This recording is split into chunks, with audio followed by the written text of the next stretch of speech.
विद्यार्थी मित्रों, कक्षा 10वीं में हिंदी लोक भारती के इस शैक्षणिक वर्ष 2021-22 में ब्रिज कोर्स डे 6 में आप सभी का स्वागत। ई जोन मराठी एजुकेशन में आप सभी का स्वागत।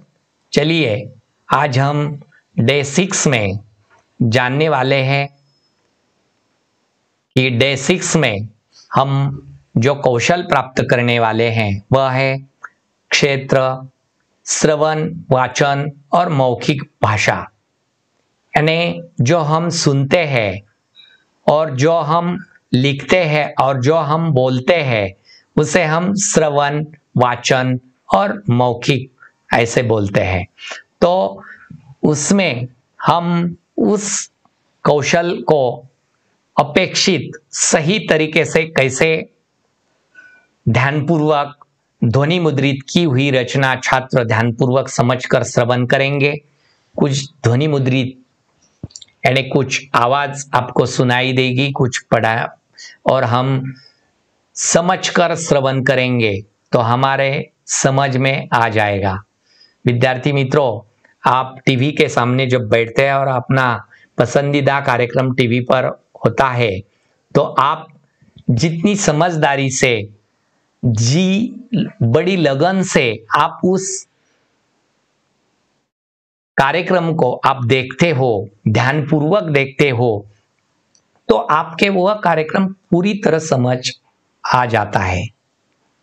ऐसा ही जब अध्यापक सिखाते हैं, हमें पढ़ाते हैं, तो हम उसी तरीके से, उसी लगन से ध्यानपूर्वक समझकर हम अगर श्रवण करेंगे जो जो अध्यापक सिखाते हैं वह, तो हमें अपेक्षित कौशल प्राप्त हो जाएगा कि हम अच्छी तरीके से अपेक्षित कौशल श्रवण हमने पूरा किया है, प्राप्त किया है।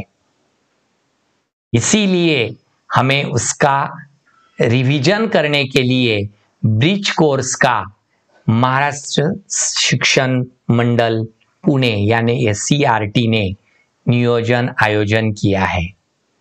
इसलिए हमें भी 1 से 14 तक पूरा करना है। 15 में हमारा परीक्षण किया जाएगा और 16 से 29 तक 30 को और परीक्षण किया जाएगा। 31 से 44 तक हमें श्रवण करना है अच्छी तरीके से और सीखना है और हमें जानना है और हमें रिवीजन करना है उस पर। तब हमें 45 की तीसरा परीक्षण हमें देना है। छात्र अगर कविता हो तो कविता को सुस्वर गायन करते हैं तो उनको जैसे कुछ फिल्म देखी है और उस फिल्म का गाना जैसे याद रहता है, उसी तरीके से कविता आपके स्मरण में रहेगी। कविता का सृजन करने की कोशिश करेंगे। अगर एक आध दूसरी कविता हम लिखने का प्रयास करेंगे तो हमें समझ आएगा कि कैसी लिखनी है, कैसी जानकारी प्राप्त करनी है। तो पद्य विधा में रुचि पैदा करने के लिए हमें चाहिए, प्रोत्साहित छात्रों में आत्मविश्वास निर्माण होना चाहिए कि मैं भी कविता लिख सकता हूं या बना सकता हूं। तो आप प्रयास करो अपनी वही में।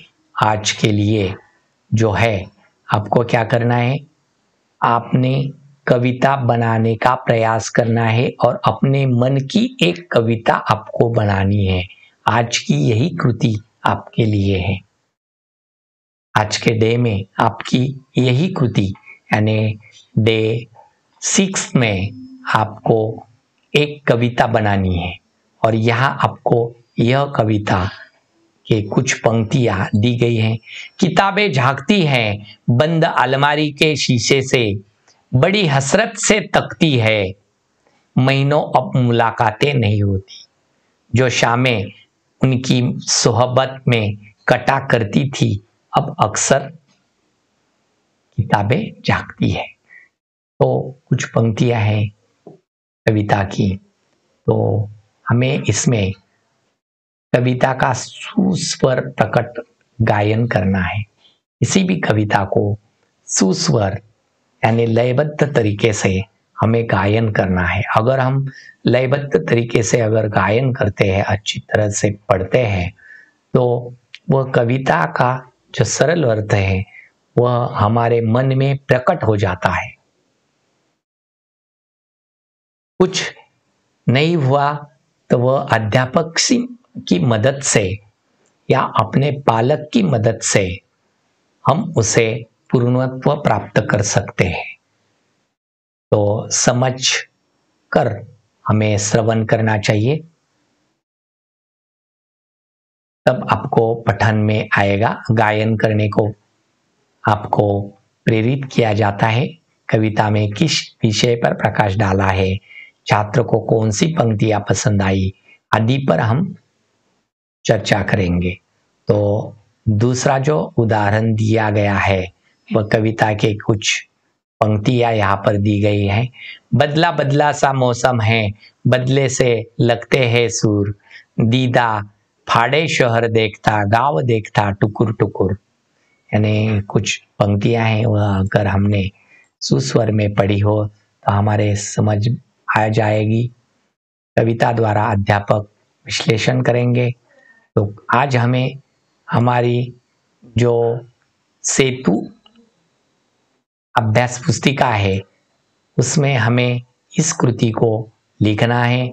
तुलना करो गांव और शहर। गांव और शहर में कौन सा फर्क है वह हमें यहाँ पर लिखना है। गांव में क्या अलग है, शहर में क्या नहीं है, क्या गांव में जो है वह शहर में नहीं है, शहर में जो है वह गांव में नहीं है, इसकी तुलना कर हमें लिखना है। कविता में आए जो शब्द युग्म है वह यहाँ पर लिखने हैं। जो शब्द युग्म आए हैं, शब्द युग्म क्या है वह अगर संकल्पना आपको नहीं स्पष्ट हो गई तो आप ऑनलाइन इसी चैनल पर आपको शब्द युग्म के कुछ ऑनलाइन लेक्चर देखने के लिए मिलेंगे। इस समानार्थी शब्द कैसा लिखना है इसके भी ऑनलाइन लेक्चर इसी चैनल पर हिंदी के समानार्थी शब्द जैसे दीदा, इसका समानार्थी शब्द क्या है, शहर यानी शहर नगर, यह उसका समानार्थी शब्द है, वह आपको देखने के लिए ऐसे मिलेंगे। तो आप दूसरी जो कृति है वह भी हमें वह सेतु अभ्यास वही में लिखनी है, यही कृति लिखनी है। तो इसमें पहले ही कृति दी गई है। कविता में आए उर्दू शब्दों के अर्थ लिखो। हसरत और सोहबत, इसके अर्थ लिखने हैं, हमें ढूंढकर लिखना है। देखिए कविता के आधार पर वाक्य पूर्ण करने हैं, पूर्ण कीजिए। यानी कैसे किताबें झांकती है, क्या झांकती है किताबें, महीनों अब क्या लगता है, यह यहाँ पर लिखना है। तीसरी कृति है कविता में आए विराम चिन्ह पहचान कर उनके नाम लिखिए। कविता में कौन से विराम चिन्ह आए हैं उनके नाम लिखने हैं। कौन से विराम चिन्ह आए कविता में, देखिए इस कविता में